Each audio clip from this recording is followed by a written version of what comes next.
Bonjour les gens, c'est lundi, que lisez-vous?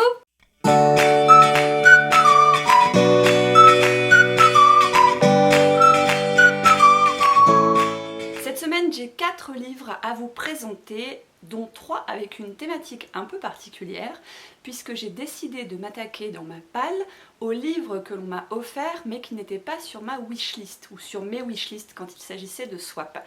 Donc ce sont des ouvrages totalement découvertes, parfois de très belles découvertes, et des fois beaucoup moins, malheureusement. C'est pour ça que je suis toujours un peu frileuse pour ce qui est des livres dont on n'a jamais entendu parler. Une chance sur deux quoi, c'est vraiment le cas de le dire. Et il y en a un, ça l'a vraiment bien fait, mais les deux autres, je dois dire que ça n'a pas été ça malheureusement. En tout premier, je vous parle de J'arrête de surconsommer, un livre que j'ai eu en partenariat qui m'a énormément plu. Je vais vous en parler brièvement pour que vous ne passiez pas à côté si vous avez envie de vous lancer dans le minimalisme ou en tout cas de changer votre façon de consommer.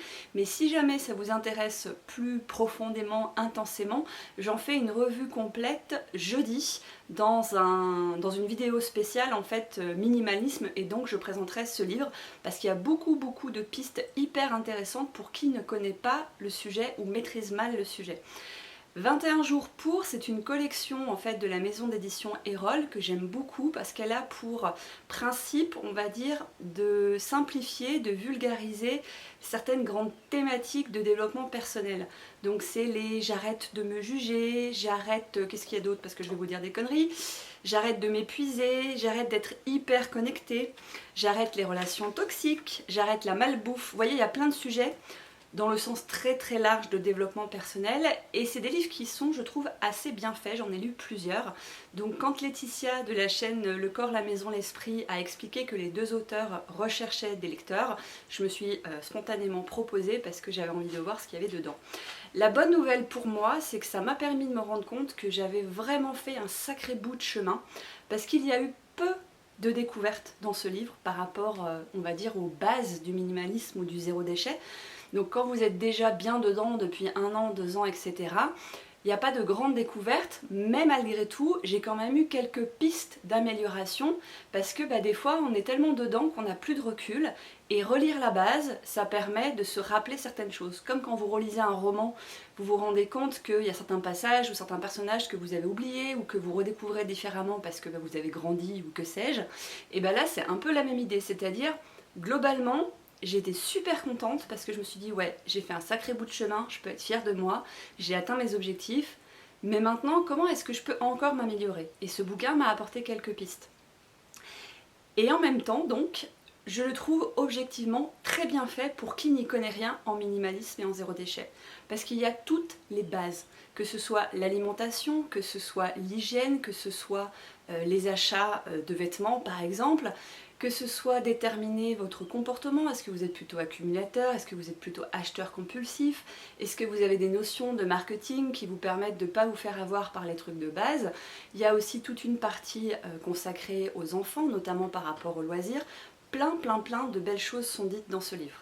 J'entends par là piste de réflexion en fait. Et le bonus pour moi, c'est qu'il est question aussi de l'éthique humaine et animale, et c'est une très bonne chose. Voilà, je vous en dis pas plus pour l'instant, en espérant que ça vous donne envie peut-être de le découvrir si vous ne connaissez pas la thématique du minimalisme. Et si jamais vous avez envie d'en savoir plus, je me répète dans le détail, je vous en parle dans le détail aussi jeudi. Première lecture dans la catégorie je saute dans l'inconnu et je découvre ces livres dont je n'ai jamais entendu parler. J'ai lu 2 brûle-parfums de Eileen Chang. Il s'agit de 2 très courts romans, voire de 2 nouvelles, puisqu'il y a un premier brûle-parfum et un second brûle-parfum. Donc on a 2 textes qui font chacun une centaine de pages, donc ça se lit logiquement relativement vite. Mais alors moi, j'ai galéré. Pour faire simple, disons qu'il s'agit d'un savant mélange entre mœurs chinoises et vie à l'anglo-saxonne, puisque les deux se recoupent dans chacun de ces romans. Dans une Chine britannique post-coloniale, je ne sais pas si je peux dire ça comme ça.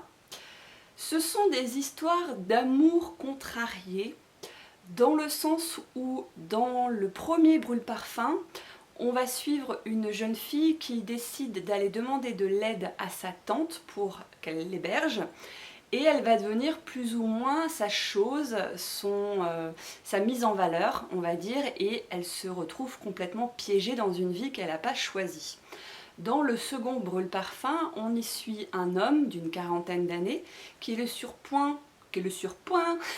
qui est sur le point, pardon, de se marier avec une jeune pintade, si je puis dire, puisqu'elle est vraiment présentée comme ça, d'une vingtaine d'années, qui n'y connaît rien à l'amour et qui voit vraiment les hommes comme, comment dire, comme des dangereux psychopathes, comme des monstres obscurs, comme des bêtes foireuses, le tout bien porté par sa maman et ses deux sœurs qui ont des idées bien arrêtées sur la question aussi. Et donc cet homme se retrouve lui aussi piégé dans une drôle d'histoire d'amour. Donc il est question, voilà, d'amour raté, d'amour foireux, de pièges amoureux en fait qui se referment, mais aussi beaucoup, et on s'en doute dans un roman chinois, de ne pas perdre la face de la question de l'honneur, de la tradition, du respect familial, etc. Donc de base, les thématiques pouvaient être assez intéressantes. On est dans un style également un peu théâtral. J'ai beaucoup pensé aux pièces de Molière, notamment dans les dialogues entre les différents personnages, la mère avec ses trois filles ou alors le mari avec sa femme. Il y a quelque chose de très comédie dramatique qui peut aussi séduire, mais malheureusement, je me suis ennuyée du début à la fin. Il y a beaucoup trop de descriptions à mon goût qui n'apportent finalement rien au récit. Parce que je sais pas, voilà, autant les descriptions de Zola me font absolument fantasmer, parce que j'arrive à me mettre dedans, à m'imprégner des odeurs, des saveurs, des couleurs, des bruits, de tout ce que vous voulez. Autant là, je sais pas, ça m'est complètement passé par-dessus. Et la deuxième, mais j'ai vraiment eu du mal à la terminer, j'ai même survolé quelques pages, parce que je n'en pouvais plus, c'est super lent, c'est très très lent. Et ce n'est pas la première fois que j'ai cette impression avec des romans écrits donc par des auteurs chinois. Donc je me demande en fait si c'est pas trop éloigné de mon cadre de référence, on va dire, pour que je réussisse à m'imprégner vraiment de ces histoires. Parce que malgré tout, si vous allez sur Livre Addict ou si vous regardez quelques chroniques sur des blogs littéraires, les retours sur cet ouvrage sont plutôt bons, mais moi non, désolée. Allez, je vais continuer par celui que je viens juste de terminer et qui ne m'a pas plu non plus. Il s'agit de Soudain, j'ai entendu la voix de l'eau, de Kawakami Hiromi, qui lui est un roman japonais. Pareil, j'ai sincèrement sauté des pages parce que ça n'a pas pris non plus. Nous suivons deux personnages, je me souviens même plus de leur nom, c'est une catastrophe et ils sont pas écrits sur le quatrième de couverture, donc ça ne va pas m'aider. C'est quand même fou hein, quand vous venez de finir une lecture et que ça n'a tellement pas accroché que même une heure après vous vous souvenez pas du nom des personnages. Ça vous donne une idée du truc quand même. On y suit donc un frère et une sœur qui, après le décès de leur maman, décident de retourner vivre dans la maison familiale. Ça c'est la base. Et on se retrouve à suivre en fait leurs pensées, je pense, puisque on a des brides de vie, on a des souvenirs, pareil, odeurs, couleurs, saveurs, souvenirs d'enfance mélangés avec des souvenirs du présent.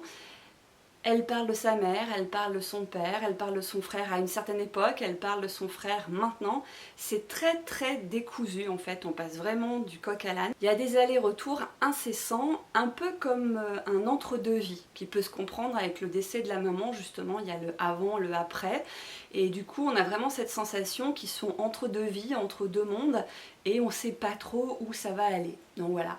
Au début, j'ai été suffisamment séduite par l'écriture pour continuer à avancer en me disant à un moment ou à un autre, il va bien se passer un truc. Mais non, c'est comme ça tout, vous voyez, je tangue, c'est comme ça tout le long du livre et non quoi. Je vous parlais il y a peu de ces films où il ne se passe rien qui pouvaient être de totale réussite ou des foirades complètes. Et bien là, pour moi, c'est une foirade. Mais c'est personnel parce que objectivement, c'est très très bien écrit. C'est vraiment harmonieux, c'est filé, c'est juste voilà cet incessant va-et-vient qui ne m'a pas du tout convenu. Donc c'est une question de goût simplement et je pense que cet auteur vaut le coup d'être découvert par rapport à sa plume. D'ailleurs j'ai lu sur un blog parce que j'ai tellement pas aimé, quand j'aime pas un livre en fait j'aime bien aller voir d'autres avis pour me dire est-ce que c'est général ou est-ce que c'est que moi, et je suis tombée sur un article qui expliquait que ce roman pouvait être considéré en fait comme une espèce de bulle dans le liquide amniotique où donc la fille, la sœur, entre la sœur et le frère, se retrouver coucouné dans le liquide amniotique et se laisser bercer par ses souvenirs entre son père, sa mère, son frère. Il y a un petit peu des secrets aussi de famille qui peuvent mettre mal à l'aise, je vous le dis. Et il y a quelque chose, mais non, voilà, je peux pas en parler sans 7 ans, non, pas pour moi. Et je finis quand même sur une belle découverte parce que là encore j'ai commencé ce bouquin à reculons pour plein de raisons que je vais vous expliquer et finalement ça a été une bonne lecture. En fait, donc il s'agit... De quoi ça parle? Il s'agit de la dernière page de Gazmend Kaplani qui est un auteur grec, si je ne fais pas d'erreur.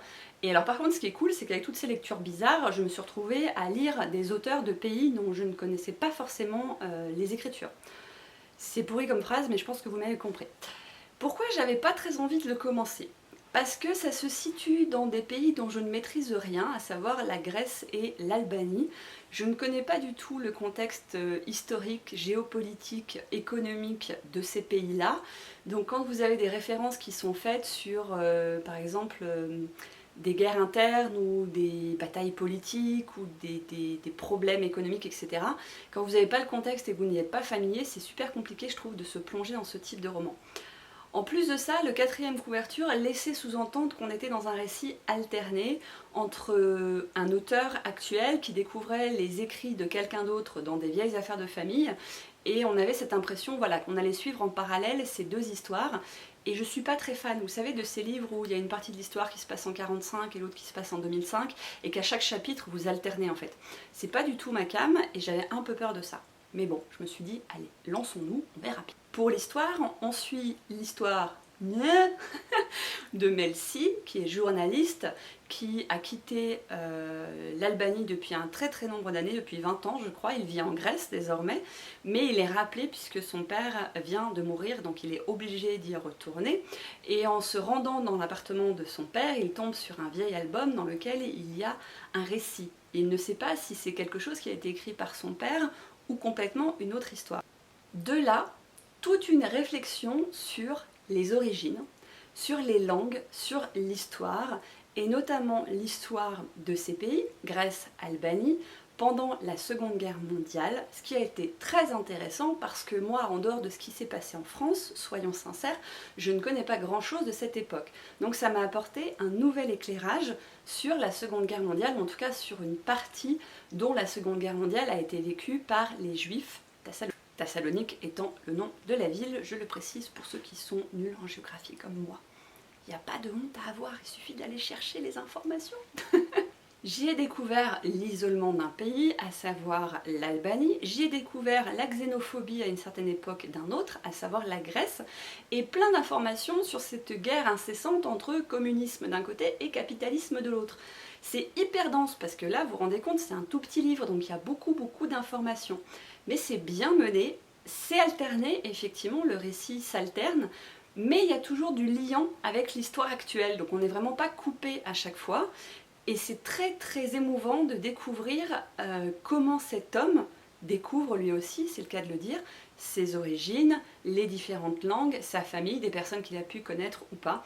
C'est vraiment bien fait, bien foutu en termes de composition, de tricotage du récit, si je peux dire. Donc celui-ci, je vous le conseille. Je n'ai pas avancé dans Racine, je vous avoue que j'ai pas très envie de le lire pour l'instant, et je n'ai pas avancé dans le livre sur la créativité de Julia Cameron, si je ne me trompe pas le nom, parce que j'ai beaucoup de mal, encore une fois, avec la façon dont elle écrit. Donc je ne sais pas ce que ça va donner. J'ai pas de lecture en cours, puisque j'ai fini l'autre là qui m'a saoulée ce matin, mais je vais sans doute consacrer cette dernière semaine de mars à des lectures orientées Feminibooks à nouveau, parce que j'avais prévu de le faire et que j'ai pas encore commencé, et qu'il me reste une semaine avant le 31 mars. Voilà. À très bientôt, ciao.